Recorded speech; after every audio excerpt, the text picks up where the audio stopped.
আসসালামু আলাইকুম, কি অবস্থা সবার? আশা করি সবাই ভালো আছেন। তো এবার একটা কথা বলবো আপনাদেরকে। 26 সাল 2025 সাল গেল, 26 সাল আসলো। তো 1 তারিখে আমি গাড়িটা রেখা 2 দিনের ছুটিতে বাসায় গেছিলাম, ঠিক আছে?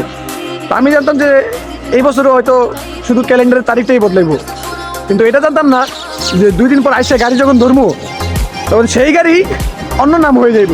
তো এই যে দেখেন, সেটা বলার কারণে যে এই গাড়িটা এতদিন ছিল সোয়ার্দ, সেন্ট মার্টিন সোয়ার্দ। তো গতকালকে আইসা দেখি বিলাস ট্রান্সপোর্ট হয়ে গেছে। আমি তো পুরো অবাক, কি রে ভাই, গাড়ি রেখে গেলাম সেন্ট মার্টিন সোয়ার্দ, আইসা দেখি বিলাস ট্রান্সপোর্ট।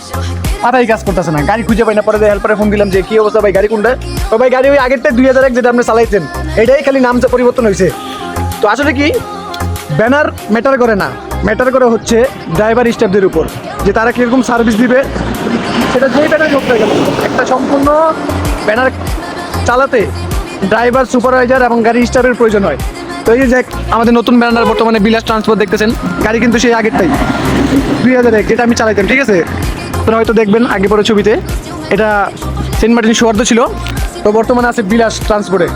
যাই হোক, সবাই আমাদের জন্য দোয়া করবেন যাতে আমাদের নতুন ব্যানার নিয়ে সুন্দরভাবে আমরা যাত্রীদেরকে সার্ভিস দিতে পারি এবং দীর্ঘ পথ এই ব্যানারের সাথে পাড়ি দিতে পারি। আমাদের সাথে সবাই দোয়া করবেন, সাপোর্ট করবেন এবং ভালোবাসা দিবেন। আল্লাহ হাফেজ। আর ভিডিওটা সবাই বেশি করে শেয়ার করে দিবেন।